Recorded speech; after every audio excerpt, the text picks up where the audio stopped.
오늘은 사사 왼손잡이 에웃에 대해서 여러분께 좀 말씀을 전하도록 하겠습니다. 하나님이 이스라엘 민족을 선택했는데 가나안 땅에 들어가 계속해서 우상을 섬깁니다. 그때 하나님께서는 이스라엘 민족을 징계하게 만들기 위하여 모압의 에글론이란 왕이 쳐들어옵니다. 그리고 18년을 다스립니다. 이스라엘 민족이 너무나 힘들어서 18년 동안에 식민지 생활하다가 하나님께 그때 부르짖습니다. 우리를 살려주십시오. 그때 하나님이 이스라엘 땅에 왼손잡이 에웃을 사사로 쓰셨어요. 근데 그가 이제 매년 특별히 모압 왕 에글론에게 곡물을 갖다 바칠 때 그가 자원해서 갖다 바칩니다. 그런 곡물을 갖다 바칠 때 그가 왼손잡이다 보니까 오른쪽 허벅지에다 칼을 숨깁니다. 치마 같은 것을 입고 왕에게 갑니다. 곡물을 드린 후에 왕이여, 제가 은밀하게 드릴 말씀이 있으니 사람을 물려주십시오. 그래서 왕이랑 둘이 있을 때 칼을 빼서 그를 죽입니다. 그리고는 밖에 나가서 나팔을 붑니다. 이스라엘 민족에 모이라. 모압 왕 에글론이 죽었다. 그래서 이스라엘 남자들이 모여서 전쟁해가지고 모압을 쫓아냈다. 그래서 그 땅에 평화가 왔다 하는 것이 오늘 본문의 말씀. 그래서 왼손잡이 사사 에웃에 관한 이야기는 여러분 너무나 잘 아는 이야기들입니다. 자, 그런데 이 이야기를 성경을 자세히 묵상하고 들여다보면 우리가 생각지도 못했던 부분을 발견해 볼 수가 있습니다. 그래서 오늘 성경을 좀 깊게 보면서 이 성경을 통해서 하나님이 우리에게 하시고자 하는 말씀 무엇인가 좀 간략하게 전하도록 하겠습니다. 그러면 에웃 당시에 그 시대 상황 보겠습니다. 여러분, 구약에 사사기는 하나님을 떠난 다 타락한 시기에 악한 시대였어요. 그런데 13명의 사사가 있었고 다 악했는데 가장 이스라엘 민족이 타락했던 시대는 어느 때인가? 성경에 보면 에훗 시대다 하는 것을 알 수가 있어요. 에훗 시대 때 성경은 이렇게 말하고 있습니다. 이스라엘 민족이 악을 행하고 악을 행했다. 악을 두 번을 쓰고 있어요. 두 번을 썼다는 이야기는 정말 타락했다는 이야기예요. 사사기 어디를 봐도 이스라엘 민족이 악을 행했다 한 번 쓰지 두 번을 쓴 경우는 없습니다. 스크린 보시죠. 사사기 3장 12절에 보면 이스라엘 자손이 또 여호와의 목전에 악을 행했다. 이스라엘 자손이 여호와의 목전에 악을 행함으로 악을 행했단 말을 두 번을 쓰고 있어요. 그러니까 여러분, 가장 사사기 시대 때 타락한 시대 때 가장 타락했다 이렇게 쓰고 있어요. 제가 지난주에 여러분들에게 입다 사사에 대해서 말씀드렸어요. 이때도 너무너무 타락했어요. 저는 에웃을 공부하기 전에, 혼자 묵상하기 전에 입다 시대 때가 제일 타락한 줄 알았어요. 그런데 입다 시대 2배를 타락했다는 거예요. 입다 시대 때 어떻게 타락했느냐면요, 가나안 땅에 들어가서 가나안의 모든 신을 다 섬겨서 수십 개의 신을. 자, 스크린 보시죠. 사사기 10장 6절은 바로 입다 시대입니다. 입다 사사 시대 때 이스라엘 자손이 다시 여호와의 목전에 악을 행하는데 바알, 아스타롯, 아람의 신들, 아람의 여러 가지 신들, 그 다음에 시돈의 신들, 시돈의 뭐 여러 가지 신들, 모압의 신들, 암몬 자손의 신들, 블레셋 사람들 신들을 섬기고 여호와를 버리고 그를 섬기지 아니하므로 우상을 섬겼는데 7나라의 신을 섬겼다는 거예요. 근데 여기 복수로 되어 있으니까 수십 가지 신을 다 섬겼어요. 수십 명의 신들, 우상을 다 섬겼어요.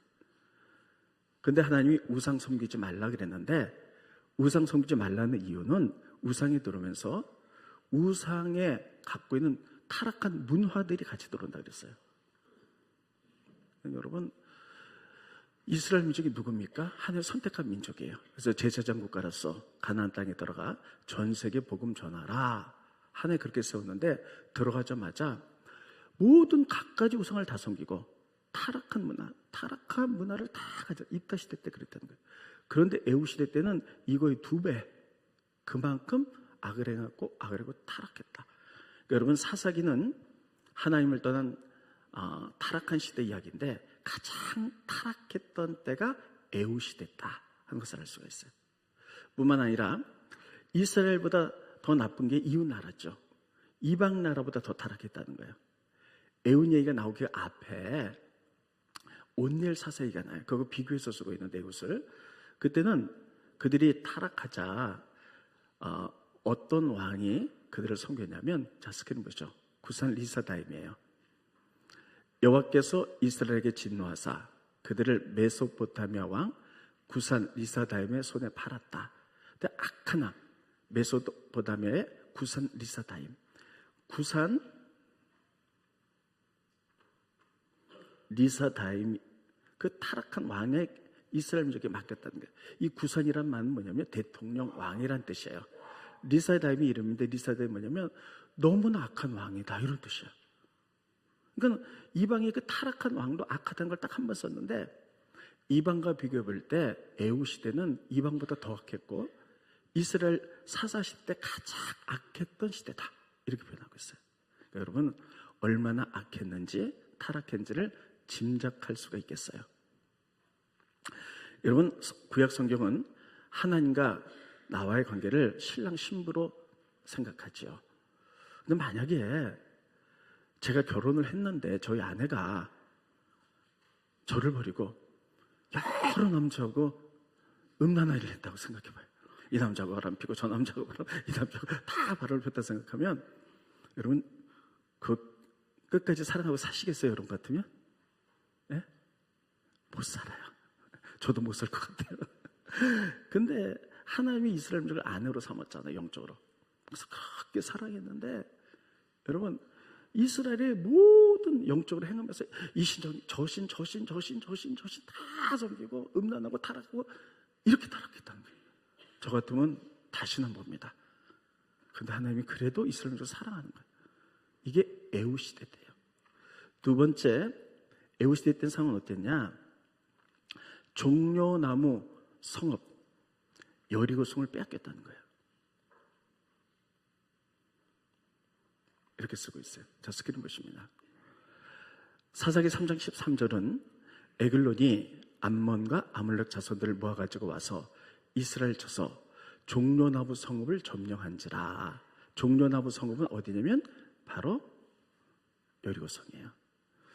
나중에 성지순례 가보시면 알겠지만 이스라엘 나라는 굉장히 척박한 땅입니다. 근데 여리고는요, 오아시스가 있는 아주 종려나무가 많은 곳, 오아시스예요. 그래서 구약에 보면 종려나무 마을 하면 이게 여리고입니다. 근데 여리고가 바로 이스라엘 민족이 타락해서 암몬 왕에게 빼앗겼다, 이렇게 쓰고 있어요. 이게 뭐 대수로운가 이렇게 생각했지만 이건 굉장히 중요한 일입니다. 왜냐하면 여리고는 어디냐면요, 이스라엘 민족이 애굽을 나왔어요. 가나안 땅에 탁 들어갑니다. 들어서 첫 번째 전쟁했던 곳이 여리고예요. 첫 번째 전쟁. 그런데 하나님이 여호수아에게 이렇게 해요. 여리고 전쟁할 때 헤렘, 따르겠습니다. 헤렘, 다시 헤렘. 하나님의 거룩한 전쟁을 할 것이다. 하나님의 능력으로 전쟁할 테니까 너희는 봐라. 어떻게 전쟁할까요? 제사장이 벗고 매라. 그리고 여리고성을 하루에 한 바퀴씩 6일간 돌고 7일째 7바퀴 돌고 소리 지르면 그 요새인 여리고성이 무너져 내리겠다는 거예요. 그래서 이스라엘이 그렇게 했더니 여리고성이 무너져 내려서 이스라엘이 가나안 땅에 들어서 첫 번째 성을 하나님의 성전, 하나님의 능력으로 이긴 성이에요. 그것은 굉장히 중요한 성이에요. 하나님의 능력으로 가나안 땅에 정복한 첫 번째 상징적인 의미가 있어요. 이스라엘 민족은 힘들고 어릴 때마다 여리고 보면서 그래, 하나님의 능력으로 이겼지, 이런 상징적 있는 그 성인데 그 성을 뺏겼다는 거예요. 이게 에우 시대예요. 다시 한번 얘기하면, 제가 아내하고 결혼했는데 이 아내가 이 남자하고 바람 피고 저 남자하고 계속 바람을 피는데, 결혼할 때 결혼 반지 주잖아요. 이 상징적인 것을 바람 핀 남자에 줬다. 이러면 여러분 용서가 되겠습니까? 아니, 말이 없어요. 우리 교인들은 너무나 착해서 용서할 것 같아요. 근데 저는 죽어도 용서 못해요. 이런 상황이에요. 여러분, 근데 하나님이 18년을 기다려요. 돌아오라. 회개하고 돌아오라. 그리고 고통을 당하자, 고난이 오자, 그때서야 부르짖어. 하나님 잘못했어요. 용서해 주세요. 우리를 살려주세요. 그때 하나님께서는요, 그에게 왼손잡이 사사 에웃을 보내줘서 그들 구원해냅니다. 참, 이 과정이 너무 기가 막혀요. 18년 동안 기다리세요. 하나님이 그렇게 제사장과로 너희들 바로 살아라 했는데 각가지 우상 다 섬기고 타락한 문화의 생활을 다 했는데 하나님 18년 동안 기다려 돌아오라. 그래도 돌아오지 않자 고난을 통해서 깨닫게 만들어요. 사람이 참 이상합니다. 고난이 오면 못 깨달아요. 내가 죄를 짓잖아요. 죄성이 있어요. 내가 이거 죄 지면 죄 받지 벌 받지 하면서도요, 고난이 없으면 그냥 그 길로 가. 고난의 죄 길로 가. 그러면서 이상하다. 왜 어려움이 없지? 하나님 이거 봐주시나? 하나님 못 보셨나? 엉뚱한 생각하다가 고난이 딱 오면 그때 깨달아. 아이고 하나님 잘못했습니다. 이게 인간의 죄성이에요.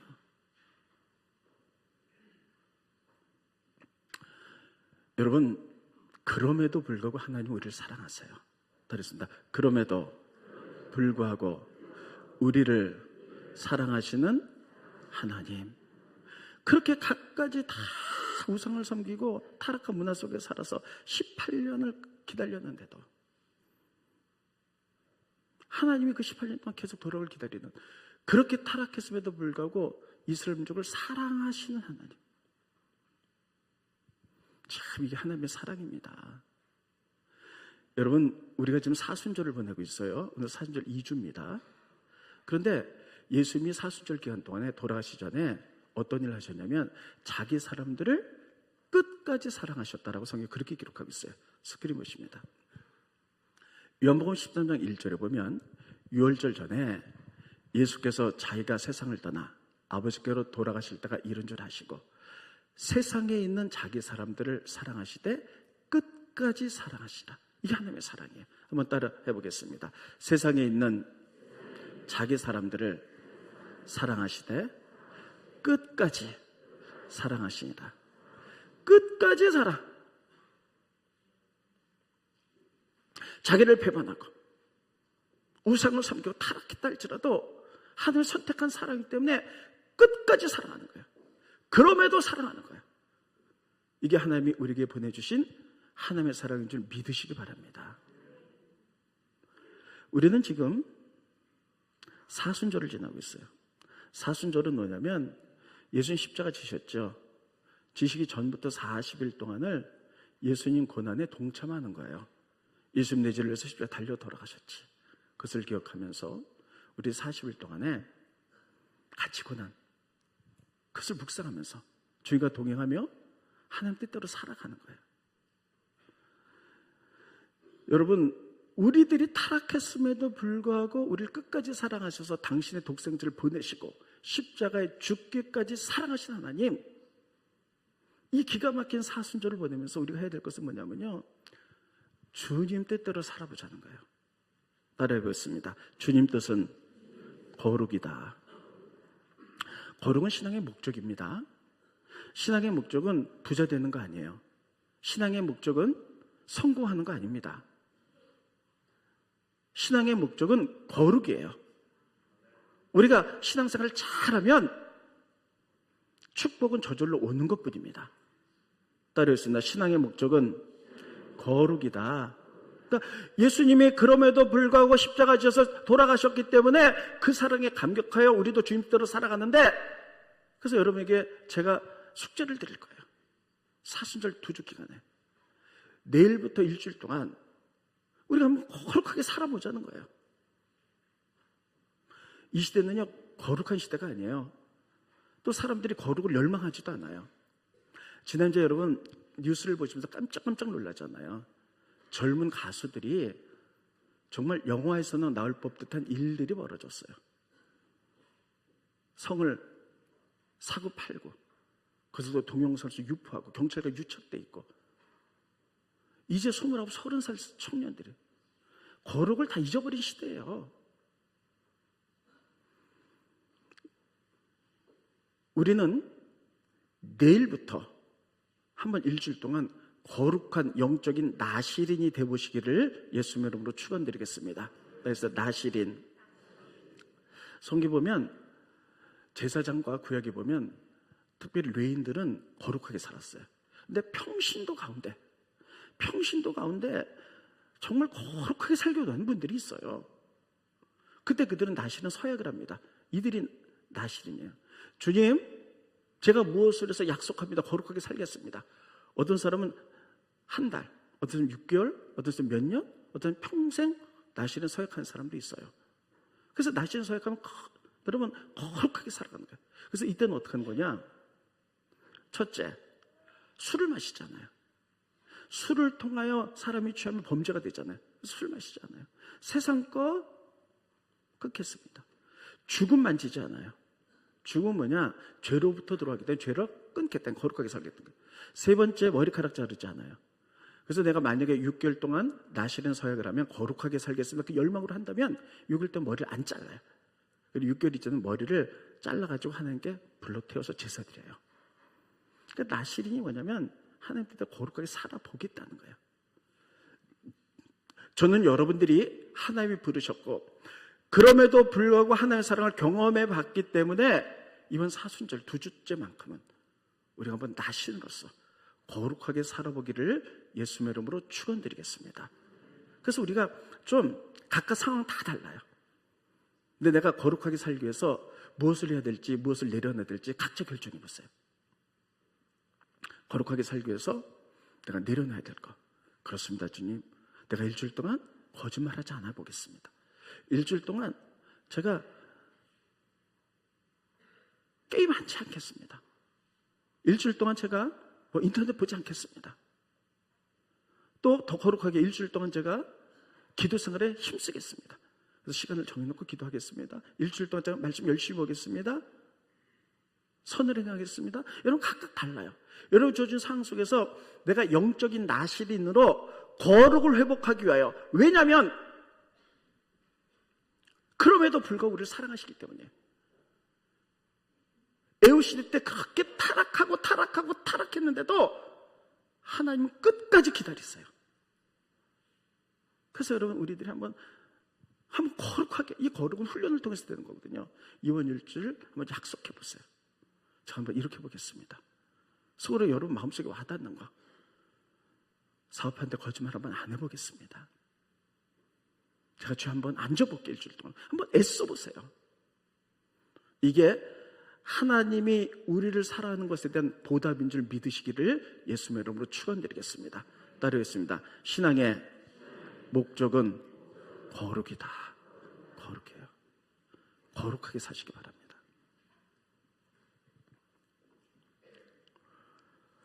그래서 하나님께서는 그들이 고난 가운데 부르짖자. 자, 고난 가운데 부르짖자. 하나님께서는 그에게 에웃을 주셨어요. 그래서 이스라엘을 구원하라는 거예요. 근데 이 에웃이 누구냐? 왼손잡이라는 거예요. 왼손잡이에요. 여기서 우리 성경 한번 중요한 부분 보겠습니다. 이스라엘 나라에서 가장 작은 지파 가운데 하나가 베냐민 지파입니다. 그래서 베냐민 지파인데 에웃이 베냐민 지파예요. 그런데 베냐민 지파는 작지만 용사가 되게 많았어요. 그래서 그냥 칼싸움 잘하는 사람, 막 이소룡 같은 사람, 칼싸움 잘하는 사람이 26,000명. 왼손잡이가 700명. 근데 이 왼손잡이 어떤 사람이었냐? 옛날엔 무기가 많지 않았거든요. 그래서 조약대를 가지고요, 이렇게 실에 물면에 넣고 휙 던지면 백발백중 맞히는 사람이 700명이라는 거예요. 여러분 다윗 아시죠? 다윗은 유다 지파지만 다윗이 골리앗을 죽일 때 휙 던져서 맞췄잖아요. 이렇게 돌매질을 잘하는 사람이 700명이 베냐민 지파에 있었다는 거예요. 스크린 보십니다. 사사기 20장 15절에 보면 그때에 그 성읍들로부터 나온 베냐민 자손의 수는 칼을 빼는 자가 모두 26,000명이요. 그의 기부한 주민 중에 택한 자가 700명인데 이 모든 백성 중에서 택한 700명은 다 왼손잡이라. 700명 왼손잡인데 그들은 물매로 돌을 던지면 조금도 틀림이 없는 자, 백발백중 맞추는 자였다는 거예요. 여러분 베냐민 지파는 작은 지파인데 그런데 26,000명 칼싸움을 너무 잘했고요. 700명 왼손잡이인데 물매로 백발백중 맞춘 자였다. 이렇게 쓰겠어요. 그런데 에웃이 베냐민 지파예요. 왼손잡이야. 그럼 우리 이렇게 생각하겠죠. 그래서 물매질 잘하나 보다. 근데 여러분 이 에웃은 왼손잡이지만 이들과는 약간 차이가 있어요. 성경에 보면 에웃이 왼손잡이하고 썼는데 본문을 보면 이렇게 썼어요. 뭐라고 썼냐면 오른손 장애를 가진 사람. 이 700명의 왼손잡이는 오른손 왼손이 다 건강해. 근데 왼손을 잘 썼던 사람이고 에웃은 왼손잡이지만 오른손에 장애를 입은 사람이라는 거예요. 그러니까 여러분 우리 교회도 장애우들이 계시죠. 근데 소아마비 장애분들을 이렇게 보면 다리가 한쪽이 좀 이렇게 말랐잖아요. 근데 에웃이 오른손 장애를 가졌다니까 이제 겉으로 보기에도 오른손이 좀 말랐다든지 장애가 있어 오그라들었다든지 그럴 때 덜렁덜렁 하든지 누가 봐도 장애인이에요. 이런 사람을 하나님이 들어 쓰셨다는 거예요. 자, 이 부분을 통해서 우리는 많은 것들을 생각해 볼 수 있습니다. 첫째, 하나님의 지혜, 뭐라고 할 수 있어요? 아니, 이왕 왼손잡이 쓰려면 팔도 양쪽 팔이 다 정상인 사람, 이런 사람을 쓰시지. 왜 오른팔 장애가 있어서 오른손이 이렇게 오그라들거나 마르거나 덜렁덜렁하거나 이런 사람을 들었었을까? 바로 모압 왕 에글론을 죽이기 위함입니다. 여러분, 이 에웃이 전쟁을 하는데 그동안 사사기를 보면요, 이렇게 아주 전면적으로 전쟁을 했어요. 사다들이 일어나서 나팔을 막 부니다 빠바바밤 그러면 이스라엘 남자가 다 모여요. 전쟁하자! 그럼 적들과 전쟁해서 다 승리하는 이런 일을 이루는데 에웃은 특별했어요. 에웃은 혼자 싸워요. 그런데 에웃이 모압 왕 에글론을 죽이거든요. 근데 왕 앞에는요 가까이 갈 수가 없어요. 왕 앞에 가까이 가면 혹시 칼로 죽일까봐 그 옆에 있는 무사들이 딱 오면 딱 하잖아요. 그런데 이 에웃은 어떤 사람이면 오른손이 장애니까 손이 죄송합니다. 이러고 나니까 누가 봐도 이거 장애냐. 그러니까 누가 봐도 무장이 해제된 거야. 아, 저 사람 무슨 왕을 죽이겠어. 이렇게 보니까. 그래갖고요, 그냥 무방비 상태로 통과. 그래서 왕을 만나러 가는 거예요. 그가 만약에 왼손잡이였는데 오른손이 건강했다. 그럼 왕 앞에 절대 갈 수가 없어요. 근데 손이 마르고 장애를 가지니까 막 죄송해요. 장애인들이 죄송합니다. 비하시키려는 발언이 아니에요. 이렇게 하니까는 왕을 만나러 왔습니다. 그러니까 뭐 저런 사람이 어떻게 왕을 해치겠어? 통과 하고 왕 앞에 가는 거예요. 그리고 왕을 혼자 은밀한 할 말이 있습니다. 뭐냐? 사람 물리쳐 주십시오. 다 물리치니까 여기서 칼을 빼가지고 그를 죽이죠. 이게 바로 적을 물리치게 한 하나님의 지혜 모략이라는 거예요. 이렇게 오른팔에 장애가 있는 에웃을 하나님 사용하셨어요. 이게 지혜입니다. 두 번째, 따르겠습니다. 하나님이 하신다. 지금 이스라엘 민족은 모압에 모질게 식민지를 받아서 아무도 모압을 전쟁할 생각을 못하는 거예요. 고통이 있지만. 근데 하나님이 하시는 거예요. 하나님이 하시고자 하면 장애인을 통해서도 그 한 사람을 통해서도 하실 수 있다는 거예요. 그 하나님이 나의 하나님인 줄 믿으시기 바랍니다. 우리가 하나님 뜻대로 살기를 원한다면, 하나님 뜻대로 나간다면, 때로는 모압 같은 장애물이 있다 할지라도 에웃의 하나님이 나의 하나님이 되셔서 그런 것들을 정면으로 꺾으실 줄로 믿습니다. 우리가 에웃의 얘기를 통해서 이것을 깨닫는 거예요. 이것을 배우는 거예요. 그런데 이 에웃을 통해 하나님이 하시는데 여러분 기가 막힌 방법을 합니다. 어떻게 하냐면요, 적진으로 들어가게 만들어요. 그래서 적진에 들어갔다 원수에 깊숙이 들어가요. 거기서 수장을 죽이는 거예요. 왕을 죽이는 거예요. 이 기가 막힌 일들. 그것도 오른손 장애를 입은 하찮은 사람이. 이게 뭐냐면 그 하찮은 사람이 가장 막강한 적진에 들어서 적진의 수장 왕을 죽였다는 것은 모압에게는 말할 수 없는 수치고 하나님께는 말할 수 없는 영광이 되는 줄 믿으시기 바랍니다. 하나님 지금 이것을 말씀하고 있는 거예요. 아무리 상대편이 강하다 할지라도, 너희들이 거기에 짓눌려 있다 할지라도, 너희들이 믿음 가운데 서기만 하면 하나님 하시겠다는 거예요. 적진의 중앙에 들어가서 가장 연약한 자를 통하여 수장을 죽일 수도 있다는 거예요. 그래서 그들을 수치게 만들고 하나님을 영광받는 일들을 하나님이 할 수 있음을 우리에게 가르쳐주고 계신 거예요. 그 하나님이 나의 하나님이라는 것을 에웃을 통해서 배우라는 거예요. 저는 이것을 보면서 누구를 생각하냐면 모세를 생각합니다. 모세 보세요. 애굽에 가가지고 애굽 왕에게 이스라엘 민족을 보내내라 그랬는데 애굽 왕이 보내질 않아요. 근데 하나님 모세를 통해서 이렇게 말씀하시죠. 적진 가운데 들어가 왕에게 명령하라. 보내지 않는다면 너희를 본격적으로 그냥 꺾어버리겠다. 수장을 죽이듯이 적진 한가운데서 애굽의 장자를 다 죽이겠다는 거예요. 애굽의 장자가 다 죽잖아요. 그리고 이스라엘 민족이 영광스럽게 엑소도에서 나오게 됩니다. 이게 뭡니까? 애굽 말할 수 없는 수치를 당하고 하나님은 영광을 받으시는 거예요.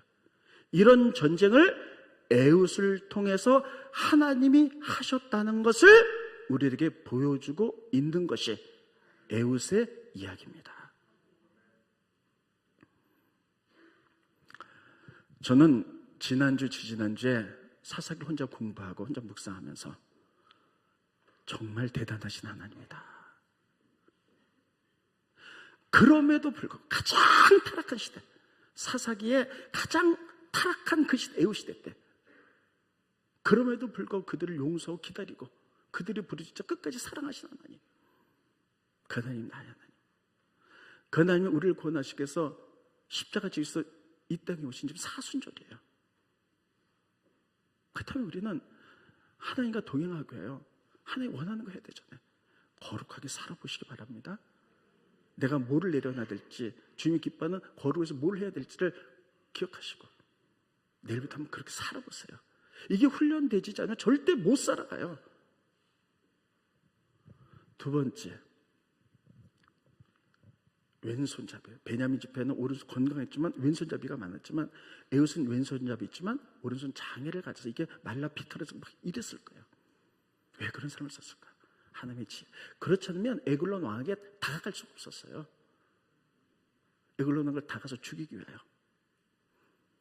그리고 그 사람을 통하여 적진 한가운데 들어가서 가장 강력한 모압 왕을 적진 한가운데 그 수장을 죽이는데 장애인을 쓰셨다는 거예요. 하나님이 하셨다는 거예요. 여러분, 우리가 믿음 가운데 살기 원하고 믿음 가운데 살아가면 에훗 하나님이 나의 하나님이 되셔서 모압 같은 큰 문제가 있다 할지라도 우리를 통하여 정면으로 꺾으실 줄 믿으시기 바랍니다.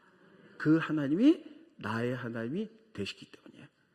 우리가 그 믿음을 가지시고 사순절 기간동안에 믿음으로 승리하는 역사가 일어나기를 예수님의 이름으로 축원드리겠습니다. 기도하겠습니다. 고마우신 주님, 은혜를 감사함을 드립니다. 가장 타락했던 이스라엘 에훗 시대 때 그럼에도 불구하고 그들 끝까지 용서하고 그들을 구원하신 하나님, 그 하나님이 나의 하나님 되심을 감사함을 드립니다. 우리가 세상에서 방황하고 또 하나님 원망하고 좌절할 때 우리를 구원하시기 위해서 끝까지 우리를 사랑하셨던 그 예수님 고난당하는 사순절을 맞이해서 하나님, 우리들도 예수의 고난에 동참하게 하여 거룩한 삶을 결정합니다. 이번 일주일 동안 우리가 거룩한 삶을 열망하기 위해서 영적 나시린이 되어 내가 내려야 될 것, 내가 이제 갖춰야 될 것은 무엇인지 생각해보며 훈련하는 일주일을 보낼 수 있도록 도와주시옵소서. 그 많은 사람들이 있었지만 특별히 오른손 장애를 가진 에훗을 들어쓴 것은 그 속에 하나님의 지혜가 있었고 그 막강한 모압이란 나라에 이제 가운데 들어가서 수장을 죽였던 것은 연약한 장애인 한 사람을 통해서 하나님이 하신 것을 봅니다. 하나님이 하십니다. 하나님이 하셨다는 것을 우리에게 가르쳐주기 위함인 줄 믿사오니 우리가 때로는 믿음으로 살다가 큰 장애의 어려움이 있을 때 에훗 하나님을 바라보게 하시고 그 하나님 지금도 살아계셔서 나의 하나님 되심을 기억할 수 있도록 도와주시고 우리가 믿음으로 전진해 나갈 수 있도록 축복하여 주시옵소서. 예수님의 이름으로 간절히 기도하옵나이다. 아멘.